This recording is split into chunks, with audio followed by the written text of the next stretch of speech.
Rasipuram Krishnaswamy Iyer Narayanaswamy, globally known as R.K.NARAYAN, stands as one of the big three pioneers of early Indian English literature, alongside Mulk Raj Anand and Raja Rao.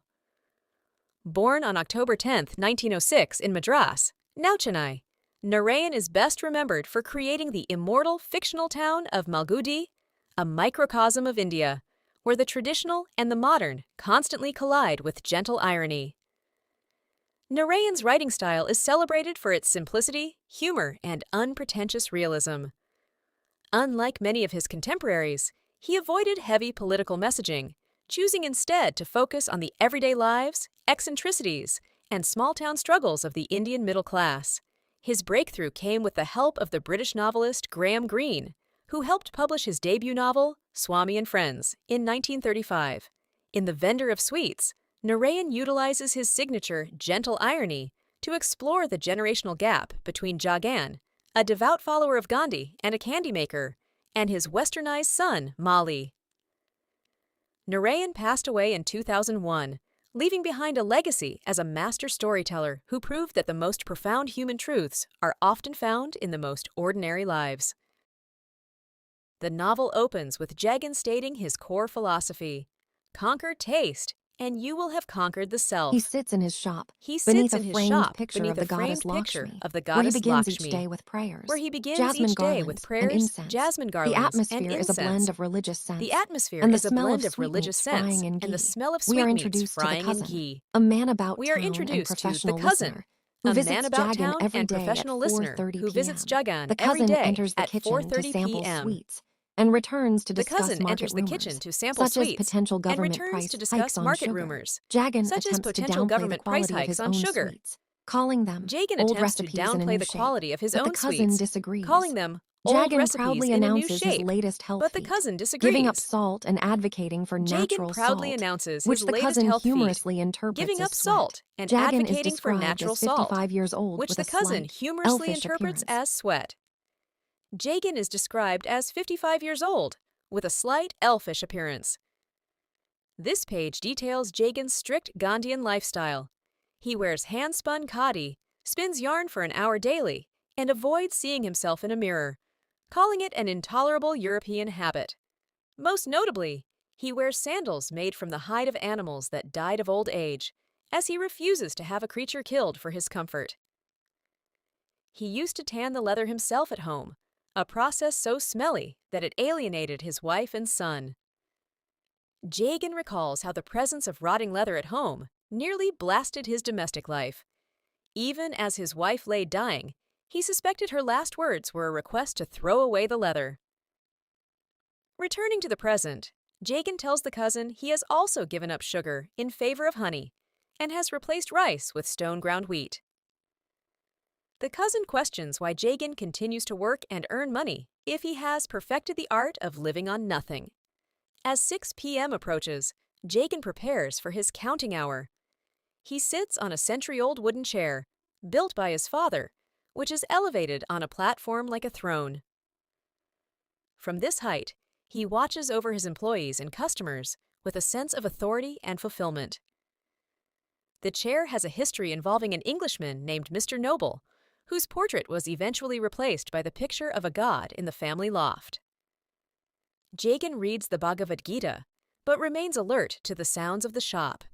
If the sizzling in the kitchen stops, he immediately demands to know why. He barks orders at his staff, addressed as captain, to assist customers or remove beggars, who are only allowed on Fridays. He begins the process of collecting the day's earnings, which are brought to him in installments by a boy from the front stall. Jagan questions the head cook about leftover sweets, specifically Mysore pak and jalebi. Though he hates waste, he philosophically accepts the cook's suggestion to repurpose leftovers into new shapes because the price of food is rising. Once the staff is gone, he empties the bronze jug of coins onto a towel to muffle the sound and begins sorting the money.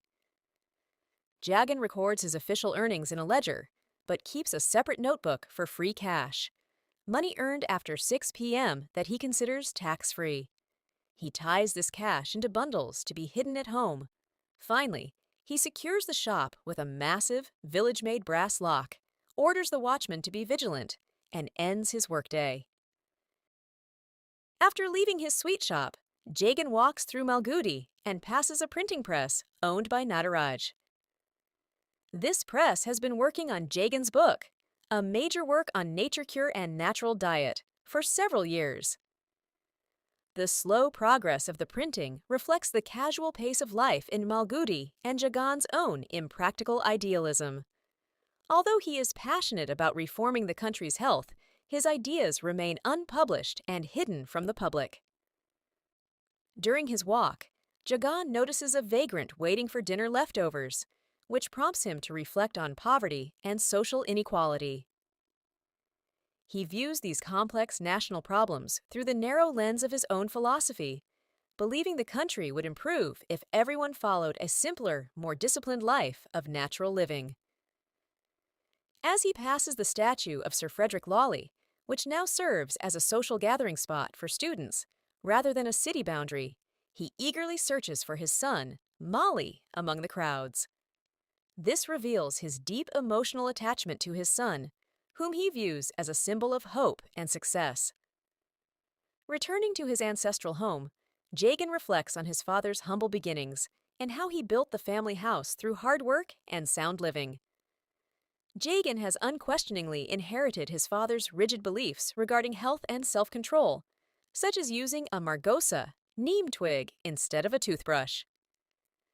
These inherited ideas strictly shape Jagan's moral outlook and daily lifestyle.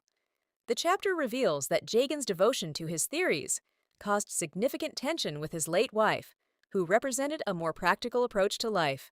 A key example of this conflict was Jagan's refusal to let her take aspirin for a severe headache, insisting it was poison.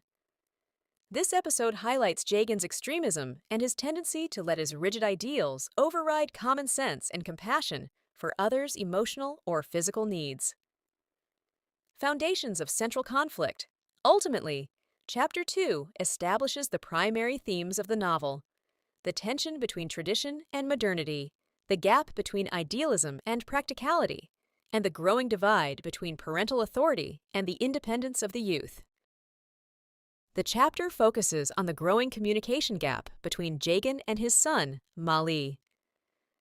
Jagan is blindsided when he learns from the cousin that Molly has decided to drop out of college. For Jagan, who values traditional paths and education as a means to a stable future, this news is deeply distressing. He struggles to understand why his son would abandon his studies, especially since Jagan had high hopes for Molly's academic success. This event highlights the initial crack in their relationship, as Molly begins to make major life decisions without consulting his father, signaling his desire for independence and a departure from Jagan's traditional expectations. The cousin acts as the mediator once again, explaining to a shocked Jagan that Molly doesn't want to be a clerk, but instead dreams of becoming a writer. Initially, Jagan is confused by this, as his traditional worldview equates writing with menial office work. However, the cousin explains that Molly intends to write novels and poems, even mentioning a literary competition with a grand prize of 25,000 rupees. Upon hearing this, Jagan's worry turns into a misplaced sense of pride. He begins to romanticize Molly's choice, seeing his son as a creative genius, and starts telling people in Malgudi that his son is a writer, despite having very little understanding of what that actually entails. In an effort to be a supportive father, Jagan tries to encourage Molly's new career path, though his attempts are clumsy and often ignored. He buys Molly a brand new table and high-quality stationery, hoping to create the perfect environment for a great author. Jagan sits in his shop and imagines Molly winning fame and fortune, yet at home, the silence between them remains. Molly remains distant and uncommunicative, accepting the gifts but offering no real insight into his progress. This dynamic illustrates Jagan's maternal obsession. He provides material support while remaining emotionally disconnected from the reality of his son's changing identity. As the chapter progresses, the cousin reveals an even more radical plan, Molly wants to go to America to study creative writing. This news is a massive blow to Jagan's Gandhian sensibilities. To Jagan, America represents the ultimate symbol of the modern European habits he has spent his life resisting. He is offended by the idea that one needs to go abroad to learn how to tell stories, yet he remains trapped by his own pride. He doesn't want to appear backward or unsupportive to the cousin, so he begins to internalize this new ambition, setting the stage for the next major conflict: how to fund a journey that goes against everything he believes in. The tension in the household reaches a peak as Molly's plans to go to America are no longer just rumors shared by the cousin. They become an impending reality. Molly formally announces his intention to leave Malgudi to study creative writing in the United States. For Jagan, this is a moment of profound cultural shock. As a man who has built his life on Gandhian self-reliance and the sanctity of usage, the idea of his son traveling to a distant, polluted land full of modern gadgets and meat-eating is terrifying. However, Jagan is so desperate to maintain a connection with his son that he suppresses his disapproval, choosing instead to find a way to take pride in Molly's international ambitions. The core of the chapter involves the practical problem of funding Molly's expensive journey. Jagan, who meticulously counts his free cash every night, is forced to confront the reality of his wealth. While he preaches detachment from material goods, he realizes that his secret hoard of cash is exactly what will facilitate his son's departure. In a moment of deep irony, the tax-free money Jagan saved through his shrewd business practices is used to buy a plane ticket for a journey he ideologically opposes. He hands over a significant sum of money to Molly, effectively buying a moment of gratitude from his otherwise cold and distant son. Before leaving, Molly undergoes a physical and behavioral transformation that further alienates Jagan. He begins wearing Western-style clothes, starts eating at modern restaurants, and adopts an air of superiority toward the traditions of Malgudi. Jagan watches this with a mixture of awe and sadness. He sees his son becoming a stranger before he has even left the country. Molly's lack of sentimentality about leaving his home or his father's shop stands in stark contrast to Jagan's deep emotional attachment to his ancestral house and his father's legacy. As word spreads that Jagan's son is going to America, Jagan's social standing in Malgudi shifts. He becomes a local celebrity, with neighbors and shopkeepers stopping him to ask about Molly's travels. Jagan plays the role of the proud, successful father perfectly, hiding his inner turmoil and fears. He begins to carry himself with a new sense of importance, using Molly's departure as a way to mask the emptiness of their actual relationship. The chapter ends with Molly's departure, leaving Jagan alone in his large, silent ancestral house, surrounded by his spinning wheel and his theories, but without his son. After Molly's departure, Jagan's life becomes centered around the blue airmail letters that arrive from the United States. These letters are the only bridge between Jagan's traditional world in Malgudi and the mysterious new world Molly now inhabits. Although the letters are often brief and impersonal, Jagan treats them as sacred texts. He carries them in his pocket, reading them repeatedly to the cousin and even to his customers at the sweet shop. This behavior shows Jagan's desperate attempt to remain relevant in his son's life, transforming Molly's distant experiences into a source of personal status and pride within his small community. The content of the letters provides a stark contrast between Jagan's Gandhian values and Molly's new American lifestyle.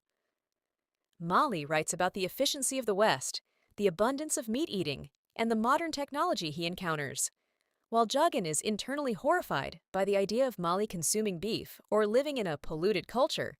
He performs a remarkable feat of mental gymnastics. He chooses to ignore the parts that offend his soul and instead focuses on Molly's academic progress in creative writing.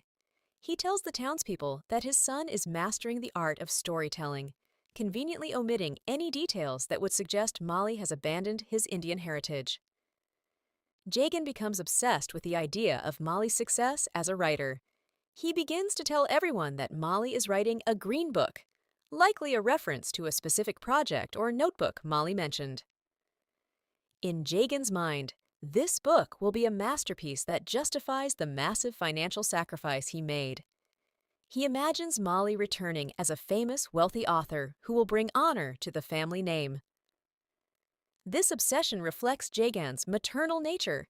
He is so blinded by his love and hope for his son that he ignores the cold, demanding tone of the letters, which usually only arrive when Molly needs more money. The chapter ends with a significant turning point. Molly mentions a girl named Grace. He describes her as someone who is helping him with his work and who will be coming back to India with him. This news sends Jagan into a tailspin of confusion. He cannot comprehend how a girl could be traveling with his son without a formal marriage arrangement. The introduction of Grace represents the ultimate threat to Jagan's traditional household and sets the stage for the massive cultural clash that occurs when the New World finally arrives on Jagan's doorstep in Malgudi. The chapter begins with the long-awaited return of Mali to Malgudi. Jagan, filled with a mix of fatherly anxiety and extreme pride, goes to the railway station to meet him. However, the reunion is not what Jagan imagined. Mali arrives looking completely transformed, wearing Western clothes, speaking with a distinct American accent, and carrying himself with a new air of superiority. The biggest shock for Jagan, however, is that Mali has not returned alone. He is accompanied by Grace, a young woman of Japanese-American descent. Jagan is paralyzed by the sight of them, as their arrival together, unannounced and without a traditional marriage, shatters every social and moral code Jagan holds dear. Despite his internal turmoil, Jagan finds himself surprisingly charmed by Grace. Unlike the distant and cold Molly, Grace is warm, proactive, and respectful. She immediately takes charge of the ancestral house, cleaning the dusty corners and bringing a sense of order that has been missing since Jagan's wife died. She even attempts to follow some of Jagan's natural living habits to please him. Jagan is caught in a psychological trap.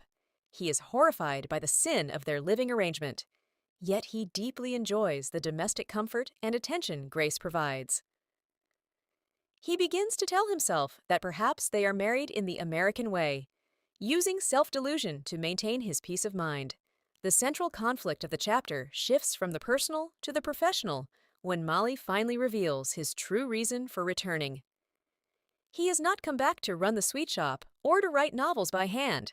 Instead, he presents Jagan with a business proposal, a story-writing machine.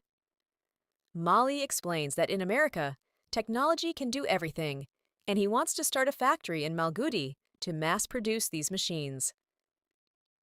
He expects Jagan to invest a massive sum of money, 200,000 rupees, into this venture. To Jagan, this is the ultimate blasphemy against his Gandhian values of manual labor and the sanctity of the human mind. The chapter concludes with Jagan facing a massive dilemma. Molly is persistent and increasingly aggressive about the investment, viewing the sweet shop as a waste of time, and Jagan's money as a tool for his own modern progress. Jagan, who has spent his life counting pennies and preaching detachment, now finds his own son viewing him merely as a bank. The gap between the father's world of nature cure and the son's world of mechanized art becomes an unbridgeable chasm. Jagan begins to realize that the son he bought a ticket for years ago has returned as a stranger who wants to dismantle his entire way of life. In this chapter, the initial charm of Molly and Grace's arrival begins to wear off as the reality of Molly's financial demands takes center stage. Molly is no longer content with just living in the house. He is obsessed with securing the 200,000 rupees from Jagan to start his story-writing machine factory.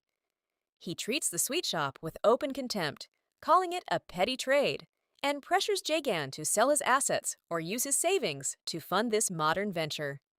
Jagan feels increasingly cornered.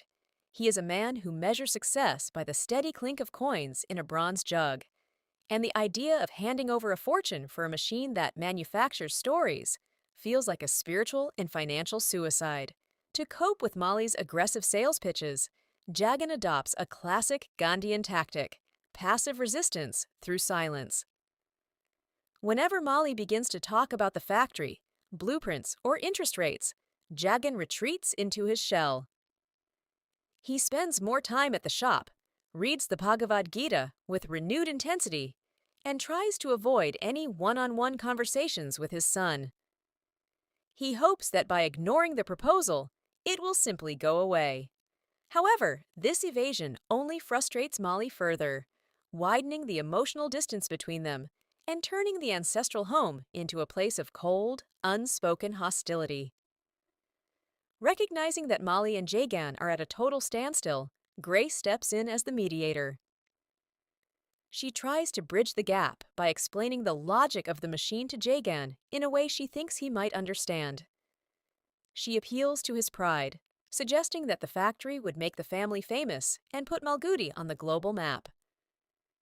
Jagan is torn. He genuinely likes Grace and appreciates the domestic care she provides, but he suspects that her sweetness is being used as a tool to extract his money. He begins to look at her with a mix of affection and suspicion, wondering if she is a daughter-in-law or a business agent. The chapter delves deeper into Jagan's internal struggle regarding his wealth. He knows he has the money, hidden in his bundles of free cash, but he views this money as a private security, not as venture capital for a mechanical monster. He starts to feel that his wealth, which once brought him a sense of monarch-like power, has now become a burden that has turned his son against him.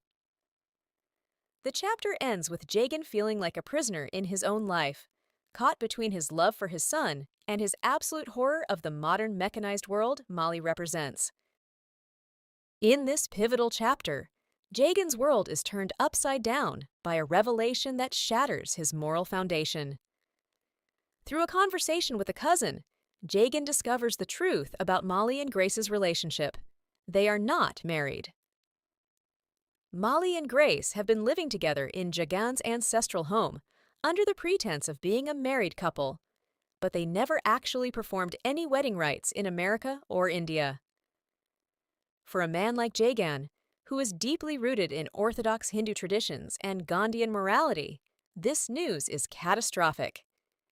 He feels that his home, the sanctified space of his ancestors, has been polluted by what he perceives as a sinful and illegitimate arrangement. The revelation triggers a deep psychological crisis for Jagan. He begins to view everything in his house with a sense of revulsion. The food Grace cooks, the way she cleans, and even the air in the house feel tainted to him. He stops communicating with them entirely, retreating into a state of non-cooperation.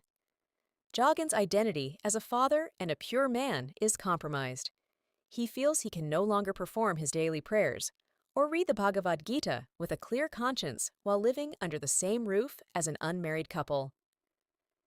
This internal conflict marks the beginning of Jagan's desire to renounce his worldly life. The news of the non-marriage also changes Jagan's perspective on Molly's business venture. He no longer sees the story-writing machine as just a modern annoyance. He sees it as part of the moral decay Molly brought back from the West. Jagan realizes that Molly's lack of respect for social institutions like marriage explains his lack of respect for Jagan's hard-earned money.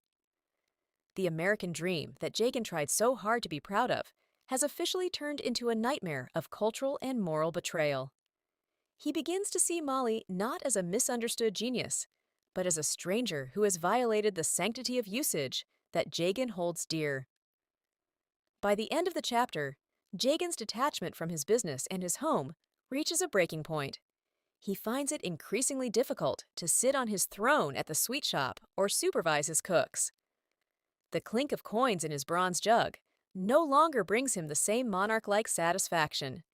He starts to contemplate a total withdrawal from his current life. The chapter sets the stage for Jagan's eventual Varnaprastha, the traditional stage of life where one retires to the forest. As he realizes that he cannot conquer the modern world or his son, he can only escape them. Seeking an escape from the pollution of his home, Jagan spends more time wandering the outskirts of Malgudi. During one of these walks, he encounters a mysterious elderly man, often referred to as the Chinaman or the bearded sculptor. This man is a master craftsman who lives in a secluded, overgrown grove. Unlike the people Jagan usually meets in the market, this sculptor doesn't care about sweets or money. He is devoted entirely to the ancient art of carving stone images of deities. This meeting is a turning point for Jagan, as the sculptor represents a life of pure, selfless craft, a stark contrast to Mali's mechanical, story-writing machine.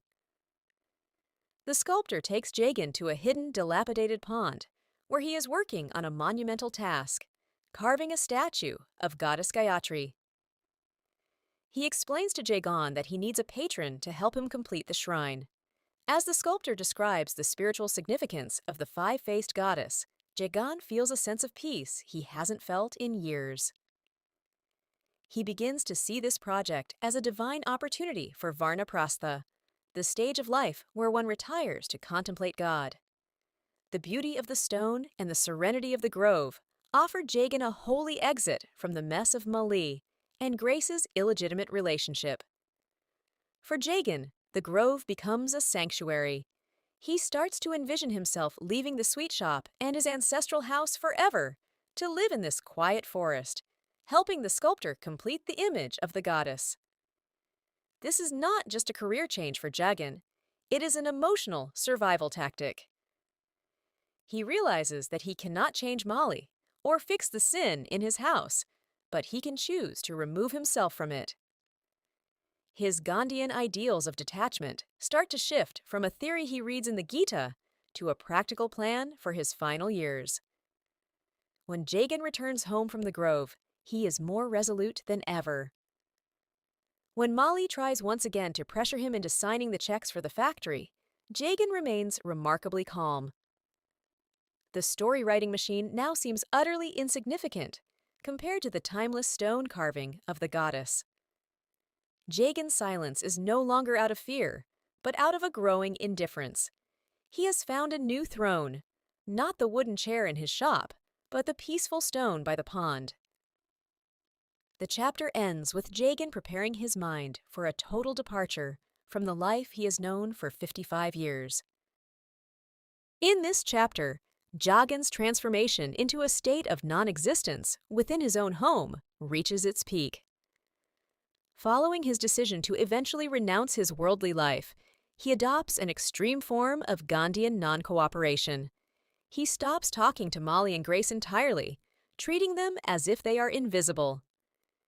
He no longer eats the food Grace prepares, fearing moral pollution, and instead begins cooking his own simple meals over a small fire, just as he did during his days in the independence movement. This silent protest is Jagan's way of reclaiming his personal purity, while still living under the same roof as the sinful couple.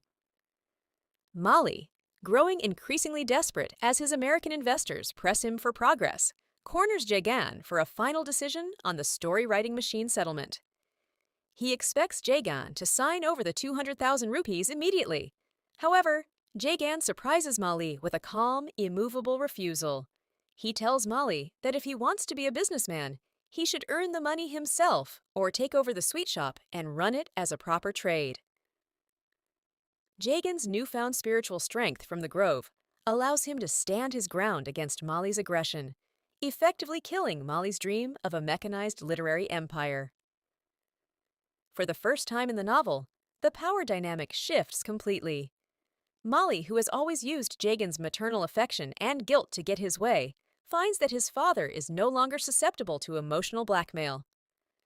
Mali becomes furious, accusing Jagan of being backward and an obstacle to progress. Jagan listens to these insults with a detached smile, further infuriating Mali. The Americanized son is left powerless against a father who has decided that he no longer cares about money, status, or even his son's approval. The chapter ends with Jagan making the final mental and physical preparations for his departure. He begins sorting through his few earthly possessions, deciding what to take to the sculptor's grove and what to leave behind. He views the sweet shop and the ancestral house not as achievements, but as shackles that he is about to break. Jagan feels a sense of immense lightness, By refusing Molly the money, he has also freed himself from the burden of the free cash that had haunted his conscience for years. He is now ready to step out of Malgudi and into his new life of contemplation. Jagan's quiet preparation for retirement is shattered when he receives shocking news. Molly has been arrested. He wasn't arrested for his business dealings or the story-writing machine, but for a much more grounded violation of the law. He was caught by the police with a half-empty bottle of alcohol in his car. In the dry state of Karnataka during that era, this was a serious offense. For Jagan, a staunch Gandhian who views alcohol as a supreme moral evil, this is the ultimate humiliation. His son is not just a modernist or a failed businessman anymore. In Jagan's eyes, he is now a common criminal. True to his role, the cousin arrives to break the news and manage the chaos. He explains the legal situation to Jagan, noting that Molly is currently in a police lockup. The cousin expects Jagan to rush to the station, hire the best lawyers, and use his influence and his free cash to bail Molly out immediately. However, Jagan's reaction is not what anyone expects. Instead of panic or desperate fatherly concern, Jagan remains eerily calm. The distance he has cultivated over the last few chapters has hardened into a wall of detachment. In a stunning display of his principles, Jagan refuses to interfere with the law. He tells the cousin that if Molly has broken the law, he must face the consequences. "A little jail life will do him good," Jagan remarks, reflecting his own time spent in prison during the freedom struggle. He views the arrest not as a disaster to be fixed, but as a nature cure for Molly's character. This is the peak of Jagan's passive resistance. He chooses the purity of the law and his conscience over the biological bond with his son. The arrest acts as the final push Jagan needed to leave. He realizes that if he stays, he will be dragged back into Molly's mess: lawyers, court dates, and public shame. He hands a bundle of keys to the cousin, asking him to look after the sweet shop and ensure the cooks are paid. He also gives the cousin some money to help Grace return to her own country if she wishes. With a small bundle of clothes and his spinning wheel, Jagan prepares to walk out of his life in Malgudi forever, headed toward the Sculptor's Grove. Following Molly's arrest for the possession of alcohol, Jagan faces a final test of his Gandhian principles. While the cousin expects him to use his wealth and influence to bail Molly out of jail, Jagan remains remarkably detached. He views the legal system not as an enemy to be bypassed, but as a necessary nature cure for his son's character.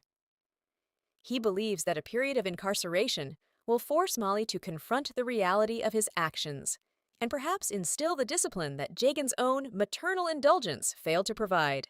Though he refuses to personally intervene, Jagan does not leave his affairs in chaos. He meets with the cousin to perform a final act of stewardship. He provides a check to cover the legal expenses for Molly's defense, ensuring his son has professional representation without Jagan having to compromise his own moral stand. More importantly, he shows deep concern for Grace, providing funds for her to return to her own country. This act distinguishes his rejection of Molly's behavior from a rejection of his humanity, as he ensures the innocent party in the conflict is not left stranded. The chapter concludes with Jagan's literal and symbolic exit from Malgudi. He leaves behind the throne of his sweet shop, his ancestral home, and the free cash that once defined his worldly success. Carrying only his spinning wheel and a small bundle of clothes, he begins his journey toward the Sculptor's Grove. This move into Varnaprastha represents Jagan's ultimate victory over his own attachments. As he walks toward the sunrise, the heavy contradictions of his life, the clash between his business interests and his spiritual ideals, finally dissolve into a state of boundless lightness. The final chapter sees Jagan fully committing to his Varnaprastha, the spiritual retirement from worldly life. He wakes up early, long before the rest of Malgudi, and prepares to leave his ancestral home for the last time. There is no drama or grand farewell. Instead, Jagan moves with a sense of quiet purpose. He leaves behind the throne of his sweet shop and the burden of his free cash, carrying only his spinning wheel, charkha, and a small bundle of essentials. This act completes his transformation from a materialistic businessman to a man seeking spiritual purity in the sculptor's grove. Before disappearing into his new life, Jagan meets the cousin one last time to settle his earthly affairs. He hands over the massive bundle of shop keys, effectively making the cousin the temporary guardian of his business. Jagan's refusal to bail Molly out of jail remains firm, but he ensures that the resources are available for his son's legal defense. By doing this, Jagan is not being cruel. He is practicing tough love, believing that the consequences of the law will be the only thing that might finally cure Molly's character. Jagan's final instructions to the cousin reveal his hidden depth of compassion. While he has detached himself from Molly, he expresses genuine concern for Grace. He provides the cousin with enough money to ensure she is taken care of, or can buy a ticket back to her home country. He acknowledges that Grace brought a sense of light and order to his home, even if the circumstances were unconventional. This final gesture ensures that Jagan leaves Malgudi with a clean conscience, having fulfilled his moral duties to everyone involved. The novel ends with Jagan walking toward the edge of town as the sun begins to rise over Malgudi. He heads toward the tranquil pond and the half-finished statue of the goddess Gayatri. For the first time in the story, Jagan is truly free from the contradictions of his life. The conflict between his Gandhian ideals and his love for money is resolved through the act of letting go. He walks away not as a defeated father, but as a man who has finally conquered the self.